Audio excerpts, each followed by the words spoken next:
The Secretary of Health and Family Welfare, Government of India, Rosetta M. Kurba, today inaugurated the Bethany Centre for Reproductive Medicine at the auditorium of the hospital in Shillong.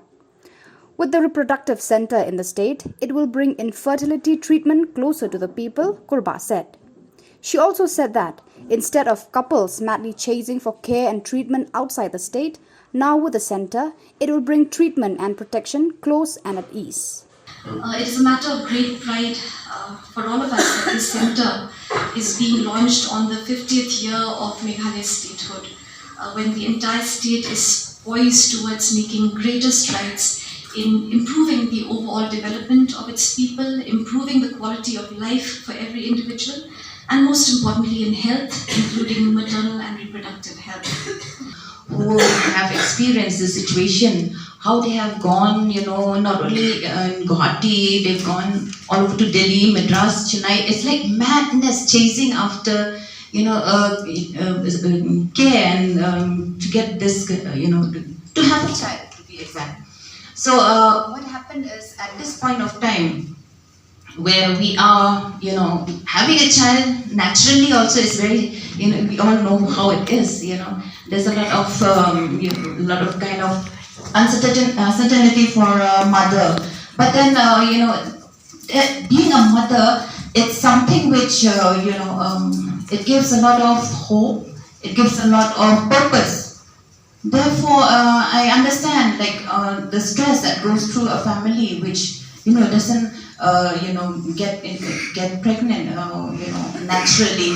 Therefore, in this situation, as we gathered here today to open the Center of Reproductive Medicine, I really congratulate the hospital administration for coming up with the center to help our people to overcome this gap.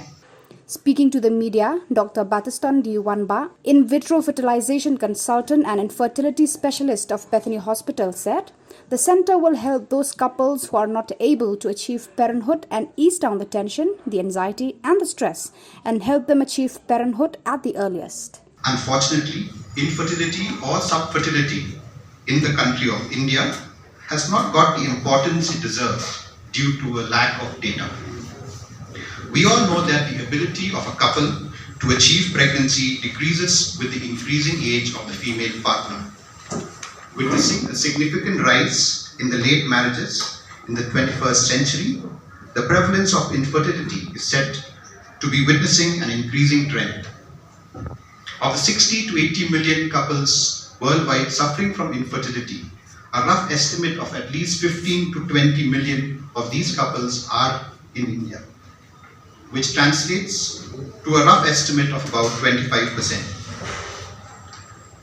With infertility, the term infertility stigma refers to a phenomenon associated with various psychological and social tensions associated with the couple, especially to the woman. I therefore urge the society to play a positive role amongst the infertile couples.